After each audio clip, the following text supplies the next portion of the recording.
lights. Hey, ladies and gentlemen, are you ready? I've been built. Bueno, vamos a tomarnos el café del último bloque de Semanario con Edgardo Moreno para hacer un análisis político, por supuesto. Faltando nada ya directamente para que el nuevo presidente electo tome las riendas de la situación, aunque me parece que ya hace rato que lo intenta, ¿no? Gracias por estar. En realidad el trecho tan largo de tiempo desde el triunfo de las PASO, que preanunciaba un triunfo en la general, y el momento efectivo de la entrega del mando, el 10 de diciembre, se ha hecho tan prolongado que había y hay todavía una enorme carga de expectativas respecto de lo que pueda hacer el futuro gobierno y en qué condiciones asume y cuáles serían sus primeras medidas, la estructuración de su equipo, los integrantes del gabinete, el programa económico. Expectativa que ha ido en crecimiento porque cada vez es más incierto cuál es el rumbo que ha decidido imprimirle.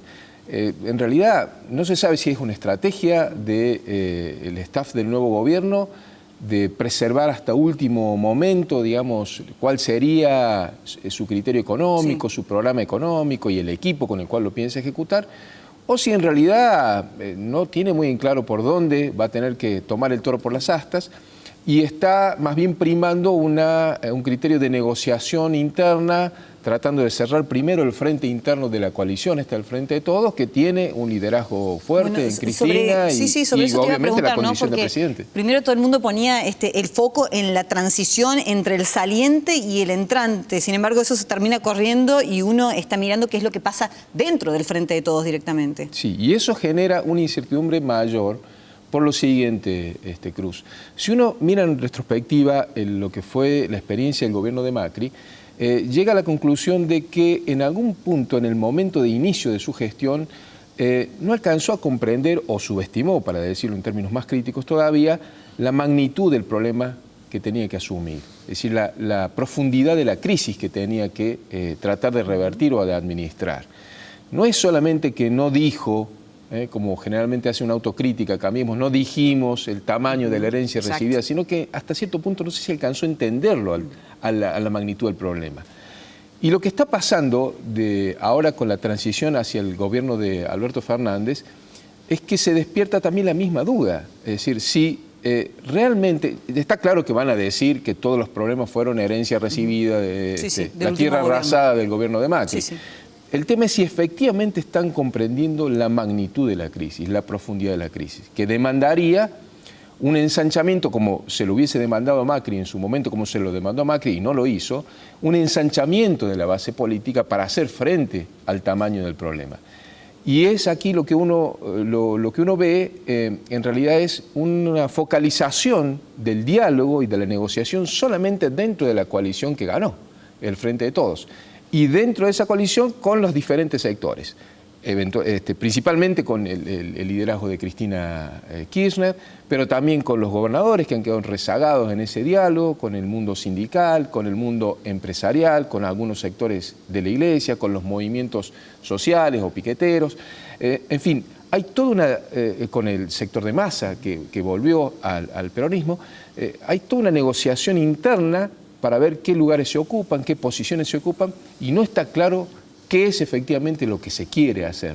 Y eso genera una incertidumbre que impacta en la economía, porque son muchos meses de duda ya, las variables se han ido deteriorando cada vez más, el problema se ha ido agravando, y el temor es que las primeras medidas no alcancen a dar de lleno, digamos, con el diagnóstico de la crisis, que se acierte con el diagnóstico de la crisis y con la conformación de una base política amplia que permita remontar la crisis en condiciones de superarla. ¿No es posible cogobernar? Digo, ante la posibilidad de que ambos tomen las decisiones más importantes. No sé si ha funcionado alguna vez, ¿no?, en nuestro bendito país, ese modo de gobierno, digamos. Yo creo que debería ser imprescindible cogobernar.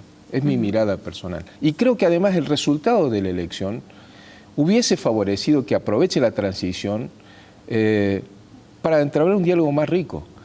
Porque no se sale con una mitad del país y postergando a la otra, ignorando a la otra, solayándola, no dialogando con ella, sino justamente dialogando con la otra, encontrándose con la otra. Y el resultado de la elección, que equilibró un poco lo de las PASO, porque no le dio más poder a Fernández Fernández de lo que ya le había dado en las PASO y por el contrario permitió que crezca una oposición por encima del 40%, es decir, un bloque consistente, hubiese llevado a esperar de la transición política más puentes de diálogo para asumir juntos los costos, los esfuerzos y las reformas necesarias para salir de la crisis. ¿Fue solo una fotografía, un buen desayuno y nada más? Yo creo que ha sido una transición, si digo que de baja intensidad, creo que me quedo corto, ha sido minimalista. Se acordaron, me parece, 2 o 3 cosas nada más. El cepo ultra ceñido, el de los $200 por mes, que permitió estabilizar el dólar. Se resolvió en la misma noche de la elección, estabilizar el dólar, pero eso, como todo cepo, es una válvula de presión, digamos, en algún momento esa variable que está así controlada a más no poder empieza a crujir por otros lados. Ese es uno de los acuerdos, me parece, mínimos de la transición. Otro ha sido el que se dio en el Congreso, el vinculado a las prisiones preventivas. Eso pasó más desapercibido, pero fue fruto de un acuerdo político, me parece, porque lo votaron todas las fuerzas parlamentarias que lo venían dialogando en el Congreso. Y el tercero, un acuerdo casi protocolar, digamos, de que a dónde se entrega el bastón. Traspaso de mando y demás. Sí, en el Congreso, en la Casa Rosada, que es más propio del boato que del poder, eso, del ejercicio concreto y real del poder. El resto no ha habido transición.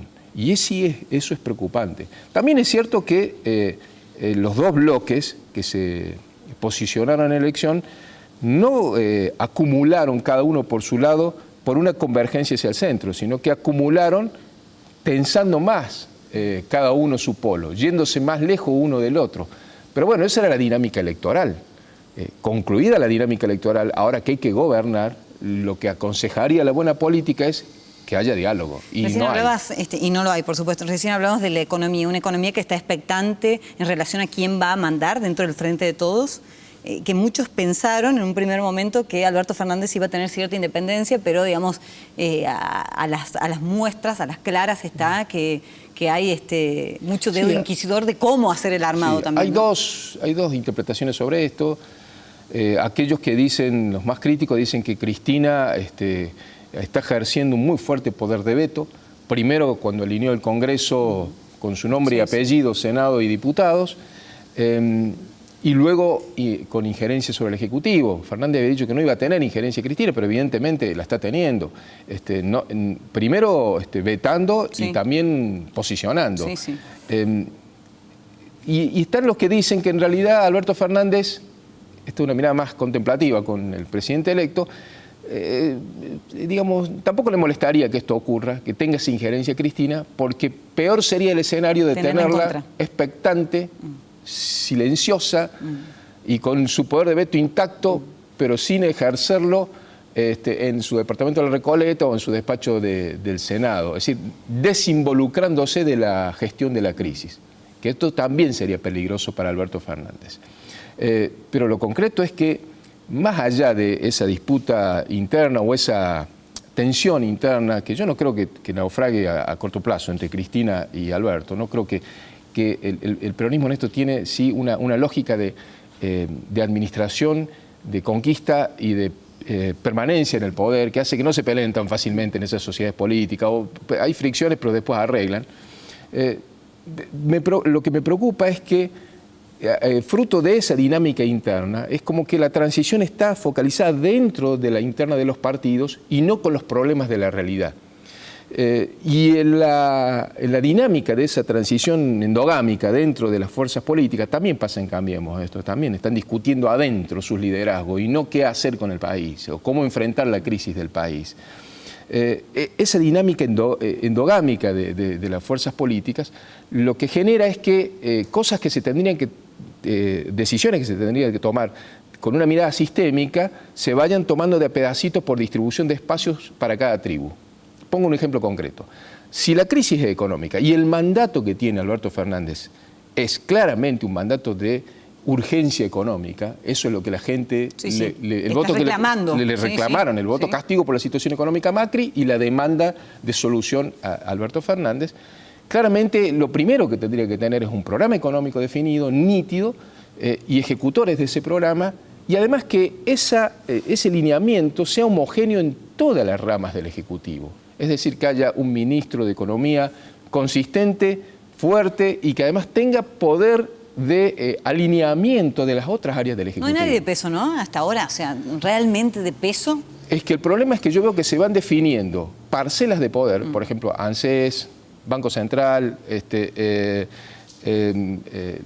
la Procuración del Tesoro. Sí, INDEC. INDEC, claro, de abajo para arriba, cuando la lógica sería decir, a ver, ¿cuál es el programa económico?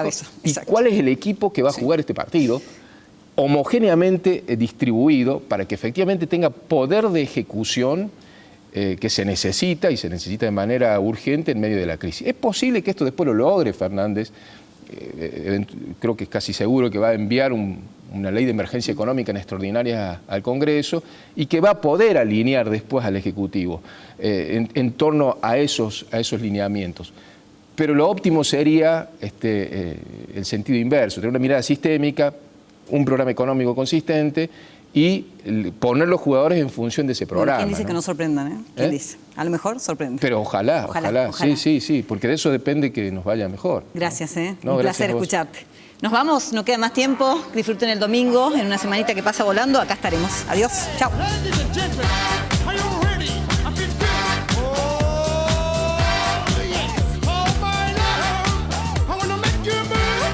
Hey, hey, baby, all night long. My song is played for you, baby, and everybody sing with me. I gotta feel good, baby. ¿Querés beneficios y canjear tus puntos por increíbles premios? Asociate sin cargo a Club Personal.